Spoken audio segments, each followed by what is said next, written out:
Math75 doing friends, we're now looking at 0.9, and so let's get going on it.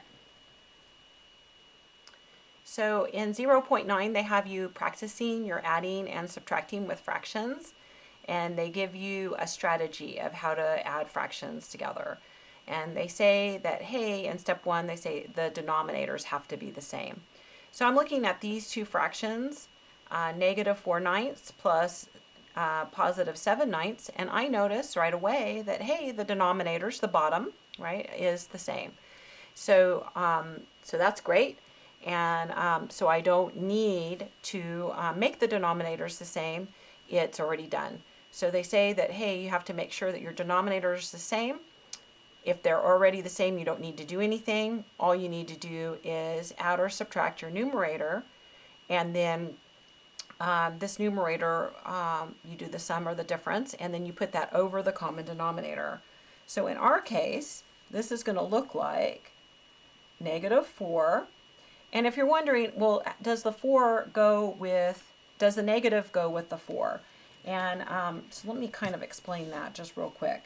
So this fraction, -4/9, I could have this, I could write this as -4/9, or I could write this as 4/-9.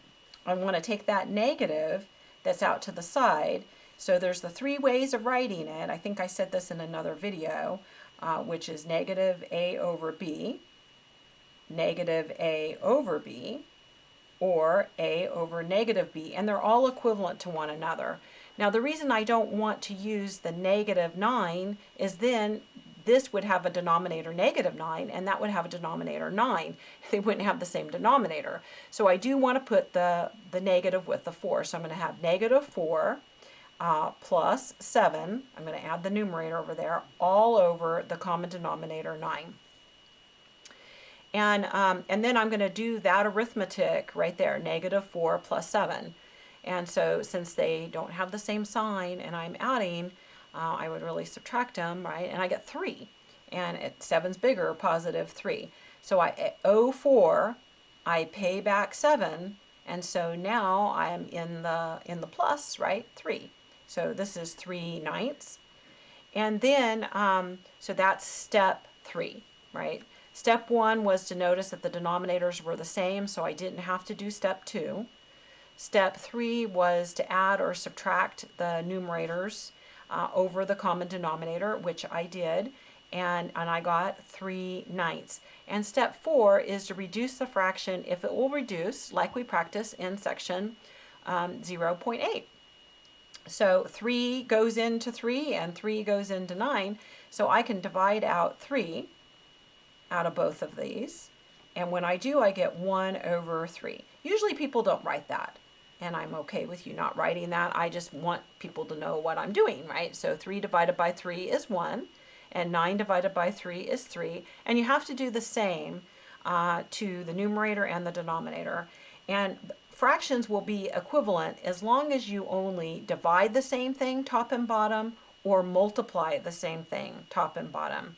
But they're not equivalent if you add the same thing top and bottom or subtract the same thing top and bottom. So it's just a multiply and a divide, and it's because of the order of operations.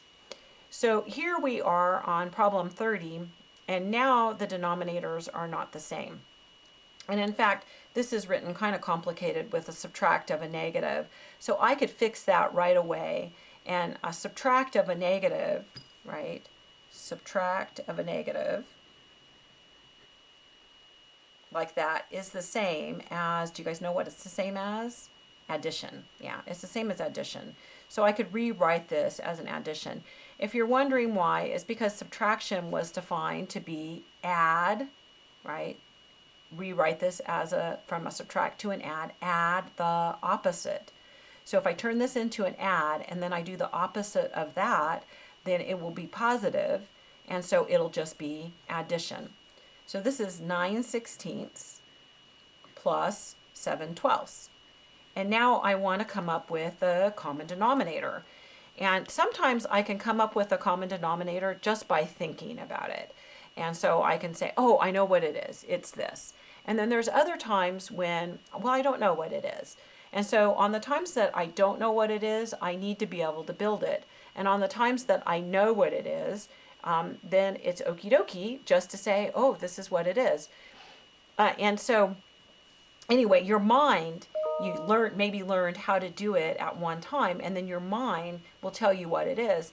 I purposely picked number 30 because the numbers 16 and 12 are big enough and awkward enough, I guess, that a lot of people don't tell me I know what the common denominator is. And so people guess it's 2, but that's not the common denominator.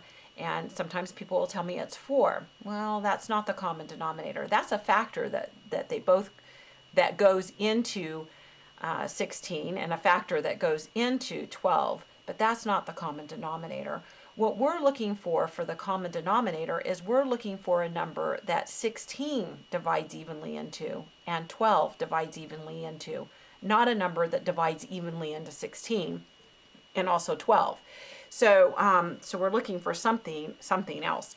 And prime factoring, well, it's a way that you can find it. So if you prime factor 16, that would be 2 times 8, and that's 2 times 4, and that's 2 times 2. So 16 is 2 times 2 times 2 times 2, 4 2s.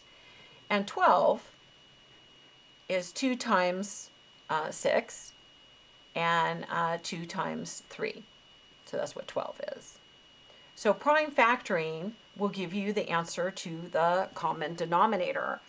When you're building the lowest common denominator, it has to have the most of each factor from both of these, because we are looking for a number that 16 will divide evenly into, and it will only be divided by 16 if it has 4 2s in it. And so the most on 2s is 4. So we need to put all of these here, all 4 of them. And then this one has a 3, but that one doesn't have a 3. So we need for our common denominator a 3. And so this number here will be divided evenly by both 16 and 12. And so that number there is actually 48. And so you might have guessed 48 when I was asking you what's the common denominator, right? And so we're going to build the fractions. So we're going to have 9 over 16.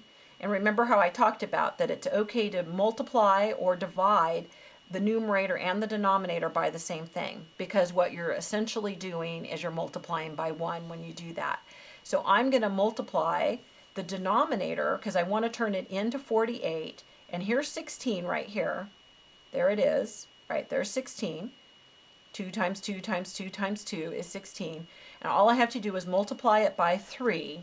So I'm going to multiply by 3, and I'm going to multiply the bottom and the top by 3. The bottom by 3 to make 48, the top by 3 because what you do to the bottom, you got to do to the top. And so this makes 27 over 48. And then I'm going to add that with, and then 7 over 12, and we're going to multiply that to make its denominator 48. Now I'm going to circle some different stuff here. Maybe I'll even use, I don't know if this orange is that great, but a 2, and a 3 is what I'm going to circle. So there's 12. And so what's left over? What do I need in order to make 48? Well, I need 2 times 2, and 2 times 2 is 4. So I'm going to multiply here by 4. And I'm going to multiply here by 4, because what you do to the top, you got to do to the bottom, and vice versa. And I wanted to multiply by 4, because 12 times 4 is 48. And so plus, and then this is 48, and this is 28, right? 4 times 7. And then now the denominators are the same, and I'm going to add the numerators together over that same denominator, 27 plus 28 over 48. And they're both positive there. So this is 27 plus 28. And that's 55 over 48. So this is 55. I'm kind of running out of room there, over 48. And that's my answer, unless it will reduce.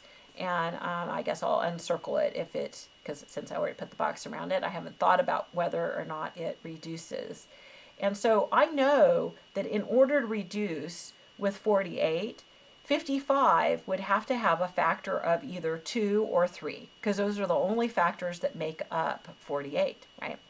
And the things that divide evenly into 55 are not 2. 2 doesn't go into 55 evenly, and 3 doesn't go into 55 evenly. So I know that it's done. Now, this is an improper fraction. And improper fraction, I think it got a bad name. Your arithmetic teacher, if you had arithmetic, might have told you every time that you get an improper fraction, you need to write it as a mixed number. And I can certainly write this as a mixed number. I'm going to have to come out here. And you have to divide if you want to do it by hand. 48 into 55 goes one time. And then you do this subtraction here. 55 subtract 48. What is that equal to? I'm counting on my fingers off screen here so my mother doesn't see. And then you could write this as a mixed number. The whole number is 1, and then 740 over 48. And so 1, this is really 1 plus 7 over 48. But 1 and 7/48 is our mixed number. Do you have to do that? And the answer is no. This is okay, and a good answer, and this is okay, and a good answer. They're equivalent to one another, and so either one of them is fine. I don't care. In algebra, you typically do the improper fraction if it's just a problem like this, and you write it as a mixed number if it's a problem with context, like this one is. I'm finding the perimeter. And so anyway, that's kind of the story on that. So either one would be good here. So here they're asking me to find the perimeter, and they're saying that this is 2/3 meters long. And first of all, I guess you got to know what the perimeter is. And the perimeter is how far it would be if you were to go around the outside. What would be the length of going around the outside of the figure? So in a triangle, you have 3 lengths that you would have to add up to walk around the outside. In a square, right, in a square or a rectangle, you have 4 lengths that you would have to add up. So you just add up all 4 sides to find the perimeter. So the perimeter is if you were going to take a walk around the outside, and you're going to say that distance around the outside. So the perimeter in this case is 2/3 meter plus 2/3 meter plus 7/8 meter. And since they're all meters, since they're all m here for meters, I can add those together. If one of them had been inches and the others were meters, then I'd have to convert it all into the same unit in order to add them together. So if one of them had been in kilometers, I'd have to convert it into the same unit. If one of them was in inches, I'd have to convert it in the same unit. If one of them was in so anyway, so that's that story there. And so to find the perimeter, you add all these together. In order to add these fractions together, I'd have to have a common denominator. And so the common denominator between 3, this is also 3, and 8, what is the common denominator? Do you guys know? It's 24. Do you guys agree? 3 times 8 is 24. They don't have anything in common, like these had some 2's in common. So simply to find the common denominator between 3 and 8 would be just to multiply 3 and 8 together, would be the common denominator. 3 is prime and 8 is 2 times 2 times 2. So they don't have anything in common. And so the best you can do is multiplying them together. 8 times 3 is 24. So if I want to write this with a denominator of 24, this is going to be 2/3 times 8 over 8, right, in my little head. And 2/3, there's another way I could have done this, I can see. 8 over 8 plus 7/8 times 3 over 3. And all of this is going to be, right, meters. And I'm just going to move the meters out. They're all the same unit, meters. And so this is going to give us, our perimeter is 16 over 24 plus 16 over 24 plus 21 over 24. And all of this is meters. And then when I add those together, 16 and 16 and 21,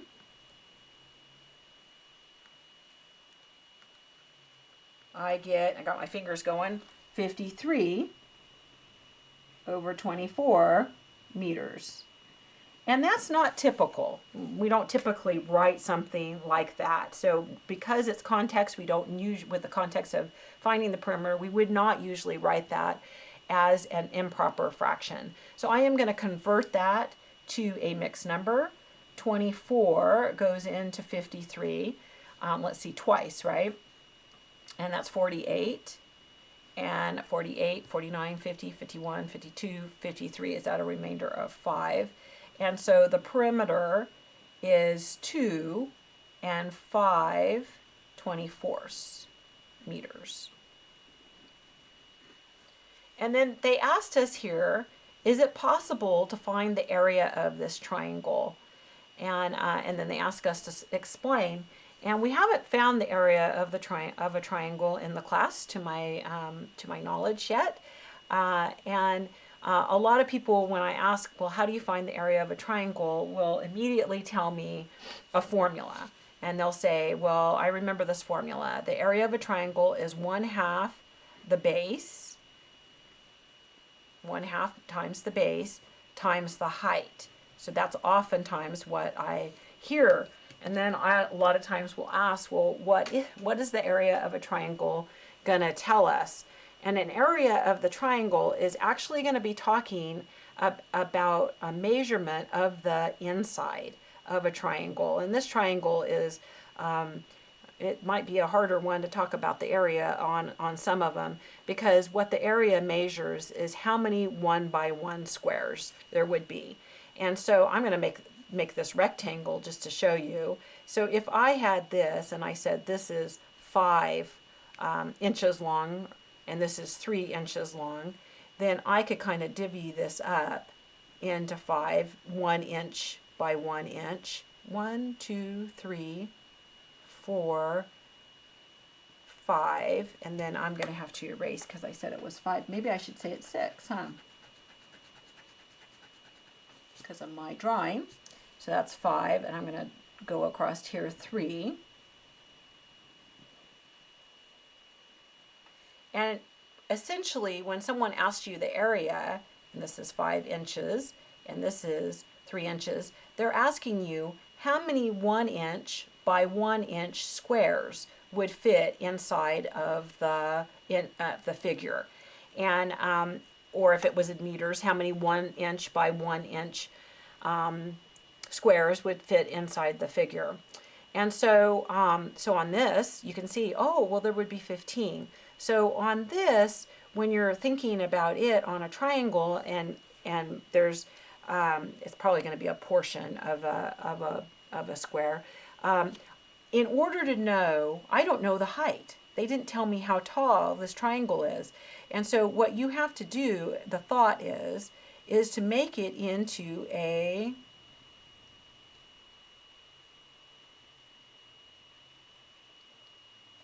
rectangle.